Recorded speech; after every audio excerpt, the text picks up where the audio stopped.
आप सभी को जय मसीह की। और आज की सुबह के लिए हम मत्ती का 11वां अध्याय वचन 16 से वचन 19 तक पढ़ेंगे। वचनों में इस प्रकार से लिखा है, मैं इस समय के लोगों की उपमा किससे दूँ? वे उन बालकों के समान हैं जो बाजारों में बैठे हुए एक दूसरे से पुकार के कहते हैं, हमने तुम्हारे लिए बांसुरी बजाई और तुम नहीं नाचे, हमने विलाप किया और तुमने छाती नहीं पीटी। क्योंकि यूहन्ना न खाता आया न पीता, और वे कहते हैं उसमें दुष्ट आत्मा है। मनुष्य का पुत्र खाता पीता आया, और वे कहते देखो पेटू और पियक्कड़ मनुष्य, महसूल लेने वालों और पापियों का मित्र, पर ज्ञान अपने कामों से सच्चा ठहराया गया।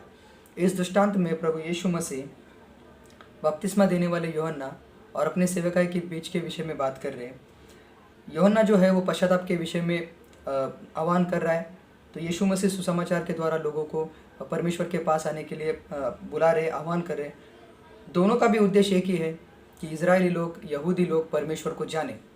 फिर भी यहूदी लोगों ने परमेश्वर को जानने के बजाय यूहन्ना की जो जीवन शैली है और यीशु मसीह की जो जीवन शैली है उसके विषय में वो लोग बात करने लगे। यूहन्ना है वो जो जंगलों में रहता है, इसके लिए वे कहते हैं कि उसमें दुष्ट आत्मा है। यीशु मसीह पब्लिकली सबके सामने आ रहे हैं, सबसे मिल रहे, पापियों के साथ बैठ रहे हैं, महसूल लेने वाले के साथ में बैठ रहे, खा रहे पी रहे, और वे कहते देखो ये पियक्कड़ है और पेटू है। सबसे इम्पोर्टेंट बात इसमें यह है कि यहूदी लोगों के पास में व्यवस्था है, नियम है, शिक्षक है, फिर भी उनका हृदय इतना कठोर हो गया है, फिर भी वो सुनना नहीं चाहते कि इस दृष्टांत के द्वारा प्रभु यीशु मसीह उनसे क्या कहना चाहते हैं। यीशु मसीह उनसे कहना चाह रहे कि अपने हृदय को परमेश्वर के सुसमाचार के लिए खोलो, बट वो नहीं खोलना चाहते। वो यहाँ पर यीशु मसीह और यूहन्ना दोनों के ऊपर भी मानो दोष लगा रहे, और उन्होंने अपने हृदय को पूरी तरह से कठोर कर लिया है, अपने कानों को बंद कर लिया है। क्या आज एक विश्वासी ऐसे कर सकता है? हाँ, कर सकता है। जब पुलपिट से कोई मैसेज प्रचार होता है तो मैं उतना ही सुनूंगा जितना मुझे अच्छा लगता है, बाकी का मैं नहीं सुनूंगा। जो वचन मुझे अच्छे लगते हैं वही वचनों को मैं बार बार पढ़ूंगा, बाकी के वचनों को मैं नहीं पढ़ूंगा। और परमेश्वर चाहते हैं कि हमारे जीवन के हर एक क्षेत्र में हम परिपक्व बने, इसलिए परमेश्वर बार बार वही चीज़ें, बार बार वही संदेश हमारे पास लेके आएंगे ताकि हमारा हृदय परमेश्वर के सामने सीधा हो, परमेश्वर के लिए सीधा हो।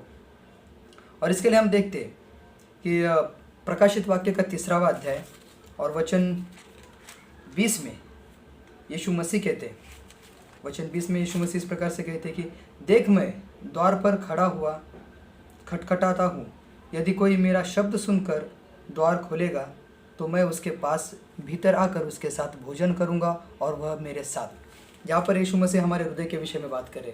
जब हम परमेश्वर के लिए अपने हृदय को खोलते हैं तब परमेश्वर अपने पवित्र वचनों से हमारे जीवन को, हमारे मन को, हमारे हृदय को शांत करते हैं, भर देते हैं, आत्मिक भोजन हमें देते हैं। लेकिन यहाँ पर यहूदी लोग परमेश्वर के विषय में सुनना नहीं चाहते। जब हम अपने हृदय को कठोर करते हैं तब हम परमेश्वर के वचनों को ग्रहण नहीं कर पाते, और जब हम परमेश्वर के वचनों को ग्रहण नहीं कर पाते तो हमारा जीवन मानो एक हारा हुआ जीवन हमें लगता है। परमेश्वर सामर्थ्यशाली है, लेकिन हमारे अविश्वास के कारण परमेश्वर हमारे जीवन में अद्भुत कार्य नहीं कर पाते। मानो इस प्रकार से कि हमारे सामने परमेश्वर ने सारे आत्मिक आशीष दिए हैं, फिर भी हम उनका आनंद नहीं उठा पा रहे, क्योंकि हमारे जीवन में अविश्वास है, क्योंकि हमने अपने हृदय को परमेश्वर के लिए कठोर किया है। और इसके लिए हम देखते हैं इब्रानियों का 3 अध्याय वचन 15 में, इब्रानी 3 वचन 15 में लेखक इस प्रकार से लिखता है कि जैसा कहा जाता है, यदि आज तुम उसका शब्द सुनो तो अपने मनों को कठोर न करना, जैसे कि क्रोध दिलाने के समय किया गया था। यहाँ पर भी लेखक हृदय के विषय में, मन के विषय में बात कर रहा है। परमेश्वर चाहते हैं कि हम उनके वचन सुनने के लिए उनके लिए अपने हृदय को खोलें। और ऐसा बहुत बार हो सकता है कि हम अपने हृदय को परमेश्वर के लिए कठोर करें और परमेश्वर जो कार्य हमारे जीवन में करना चाहते हैं वो कार्य ना हो। ऐसा पॉसिबल है।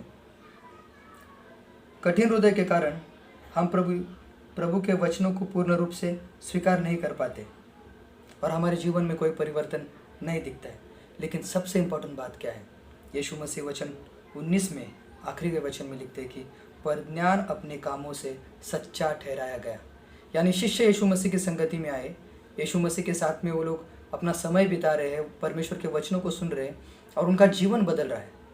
और ये मानो एक यहूदी लोगों के लिए एक गवाही है, फिर भी वो परमेश्वर के वचनों को सुनना नहीं चाहते। और ऐसा हमारे साथ में भी हो सकता है कि हम जब परमेश्वर के पास आते हैं, हमारे जीवन में परमेश्वर अद्भुत कार्य करते हैं, हमारे जीवन को परमेश्वर बदलते हैं, और इस बात को हमारे पड़ोसी, हमारे रिश्तेदार देख रहे हैं, फिर भी उनका हृदय कठोर है। इस कारण वो परमेश्वर के वचनों को ग्रहण नहीं कर पा रहे, सुसमाचार को सुन नहीं पा रहे। लेकिन परमेश्वर सही समय पर उनके हृदय को ठीक करेंगे। परमेश्वर अपने ज्ञान के द्वारा उनके जीवन में कार्य करेंगे। और इसके लिए मैं आपको एक उदाहरण देना चाहता हूँ कि जब भी हमारा हृदय परमेश्वर के लिए कठोर हो जाता है, तब हमें परमेश्वर के पास जाके प्रार्थना करनी है और परमेश्वर से कहना है कि प्रभु, मुझे आपके साथ में फिर से संगति बनानी है। क्योंकि परमेश्वर का वचन कहता है कि ज्ञान अपने कामों से सच्चा ठहराया गया। जब हम परमेश्वर के लिए अपने हृदय को खोलते हैं, तब परमेश्वर हमारे जीवन में अद्भुत कार्य करते हैं, और यह अद्भुत कार्य संसार के लिए एक जीवित गवाही की तरह, एक जीवित पत्री की तरह प्रस्तुत किया जाता है। परमेश्वर आपको आशीषित करे। आमीन।